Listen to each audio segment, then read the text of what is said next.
Hello everybody, it's me, Fee, White Zulu, and welcome to another piece from my autobiography of the same name. I left you with some rather miserable accounts of getting sick at school and the results, some good, some not so good. And I continue with chapter 38, the final part of my first term at the college. Mistrustful of me at the best of times, the staff automatically, and sometimes correctly, assumed that I was spending time in the sun to get out of doing any schoolwork.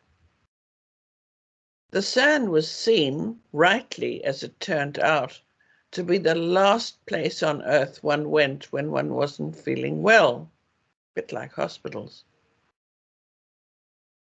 Shamming was one of the most scorned weaknesses one could succumb to, and I was looked upon as the biggest shammer in the class, if not in the school.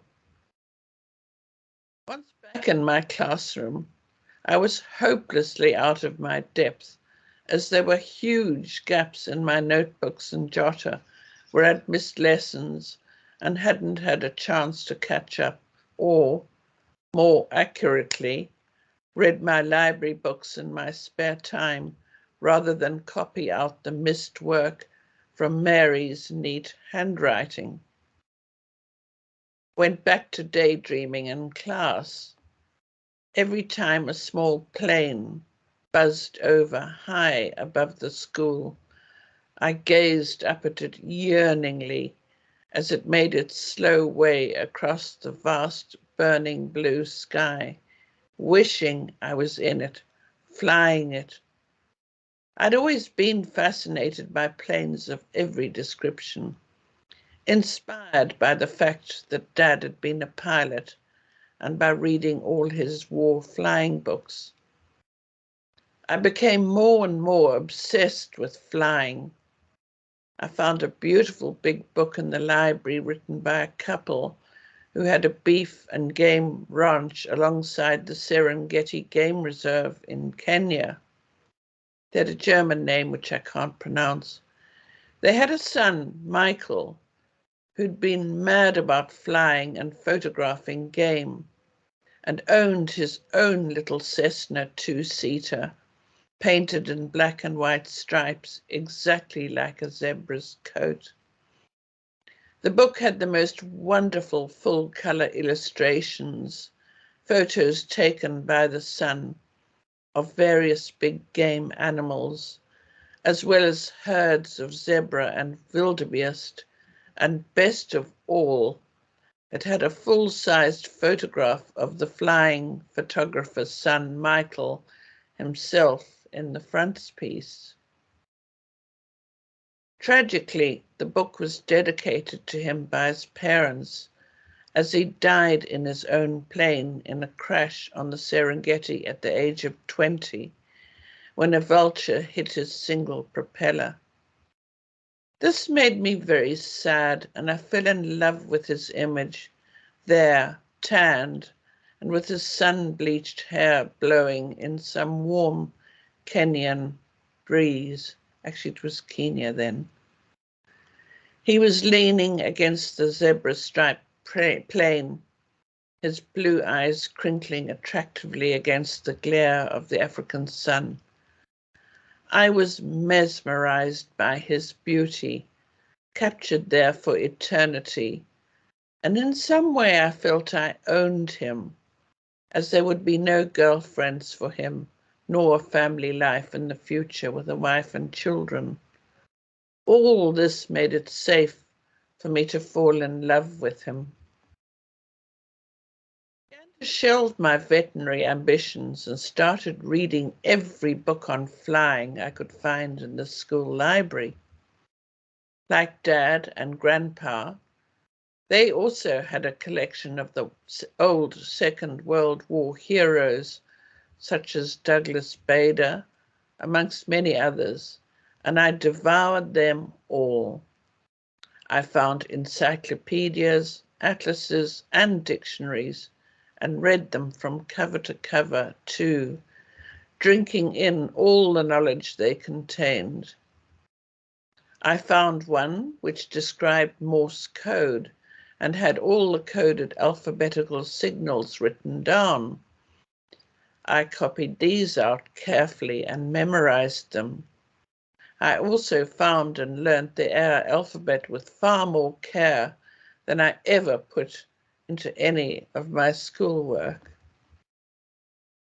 The airstrip on the farm was occasionally used by friends with planes, and one, a cousin of my father's, David, had been a pilot in the war alongside Dad. David kept up his license, however, and flew a small plane owned by W.G. Brown and Co., our family company. The small trading stores in every town in Zululand and Natal were scattered so far and wide that the aircraft was the ideal vehicle for Dave to go around checking that his customers were receiving their orders. W.G. Brown was the warehouse which supplied all the Indian-owned stores like Houston's and Nottingham Road with their goods. They were the wholesalers. Our family, including all our cousins, called him the Flying Grocer. I changed my mind about my future and decided that I was going to be a pilot, preferably a fighter pilot. I kept my aspirations to myself after having mentioned them to Dad during one Sunday out, and found that he scoffed at the very idea. All you'll end up is a glorified bus or taxi driver, he sneered, referring to commercial flying. And the South African Air Force certainly wouldn't take women, he spat the word out, as pilots. Never got over the fact that women had been admitted into Cambridge after he left there sometime around 1938. He was utterly disgusted when he received the news in his Jesus College Old Boys magazine. Apoplectic with rage, he went on and on about it at the dining room table, right up until we'd grown up and left home and had children of our own. So, instead of listening in class or doing my prep, I stared out of the window and watched every plane go by overhead, mentally grasping the joystick, my feet operating the rudders. I daydreamed happily about owning my own little two-seater zebra-striped Cessna, practiced assiduously at my Morse and alphabet codes, and did no schoolwork whatsoever. In second form, we did quite a wide range of subjects, including maths, science, and art. But later on, we'd have to choose the 6 subjects we would need for matric. At the time, I was learning Latin and French, as well as English and Afrikaans. I loved my language classes and picked them up very easily, as I was already bilingual in Zulu and English. Well, my English had improved enormously now that I was in among fellow speakers. There were still occasions when I only knew the Zulu word for things like parts of the body, as we only used the Zulu words for those at home, even to my mother. I had no English words for bodily functions either, which could have been a problem, except that Mary helped me out a lot, as her English vocabulary was far better than mine, having had not quite such a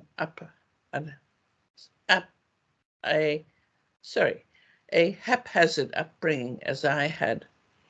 She had normal parents who didn't treat their children as a nuisance like ours did. And she'd gone to school from the age of 5, the local Underberg government school. My maths was a joke.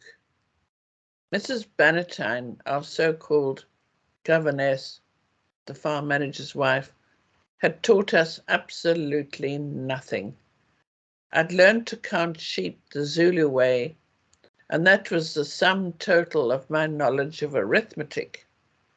I could neither add nor subtract, divide, or any of the other tricks one was supposed to perform with numbers. The whole subject was a blank to me, and being shouted at by Miss Park Ross, mercifully no relation, didn't teach me anything other than to get in a blind panic and put down whatever figure came into my head. I see numbers and letters in my head anyway, as apparently some people do, and I don't know if that was a help or a hindrance. The number 5, for instance, is a chunky character, large, and has light green and white stripes. And 10 is a shiny silver like those little draggy beads on a birthday cake. It's weird, but I do.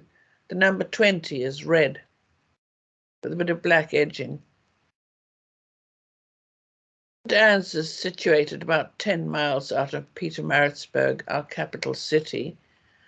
It was just too far for teachers, all women, to commute to work. I'd say younger teachers, better teachers. So we had a staff house, a bungalow as old as McCrory was, where they could live, and a staff dining room in the main building. This type of accommodation attracted middle-aged elderly to us, spinsters, or young women fresh out of teaching college or university, most of whom taught the junior classes, but all of whom got married and left after just a couple of terms. We got stuck with grim, humorless, unmarried house matrons as well, who lived in their own bed-sits in our houses, and, to me, our teachers, headed by Dot, the head lady warden, were all a prime example of thin-lipped, stick-dry old hags who encouraged the girls who were already doing well in class and either berated or ignored those who weren't. I preferred those who ignored me. Naturally, these women failed to bring lessons to life. They simply regurgitated the facts and figures in indigestible chunks. I could be wrong, as there were girls who thrived on lessons and worked hard and did their best to absorb their teaching with no trouble at all. But since my experience with our governess, Mrs. Bannatyne, I'd built up a strong resistance to being taught, unless the lesson was delivered in the same way as Mr. Lamb had at the Nottingham Road Government School, with emphasis and enthusiasm for the subject, whatever it was. It was also assumed that I had done at least some of the groundwork, but unfortunately not so.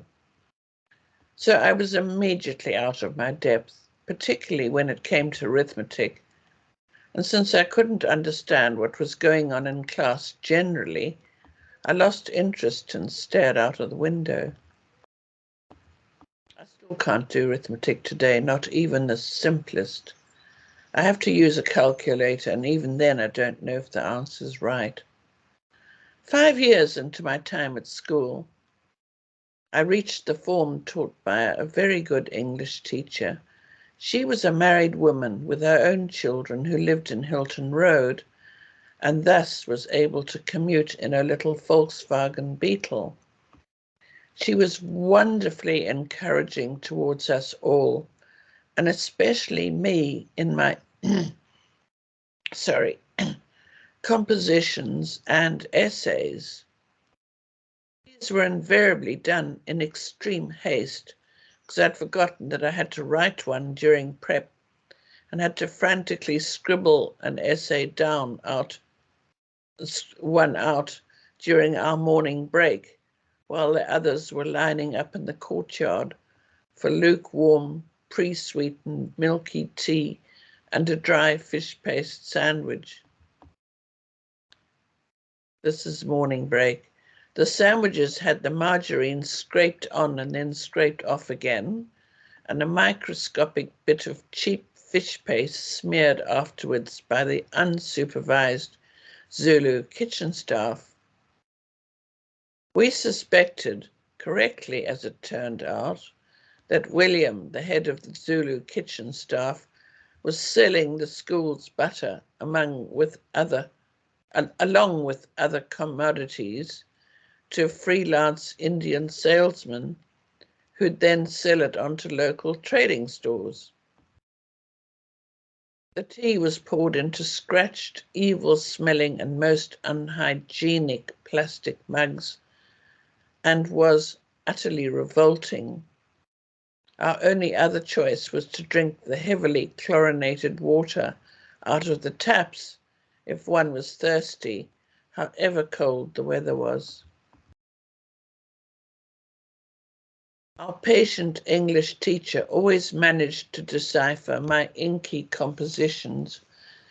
We still used fountain pens because ballpoints were forbidden, as it apparently ruined our handwriting, and my pens always leaked copiously, and read them out to the class, who applauded.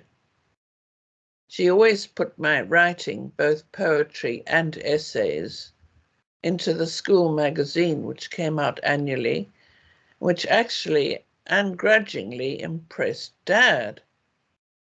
I wrote an essay called Going to Sleep When One Shouldn't, which was so realistic that Mum insisted that I be taken to see a specialist endocrinologist. No amount of trying to explain to her that it was fiction could sway her. You sound like a dormouse. There was to be something wrong with your glands or something.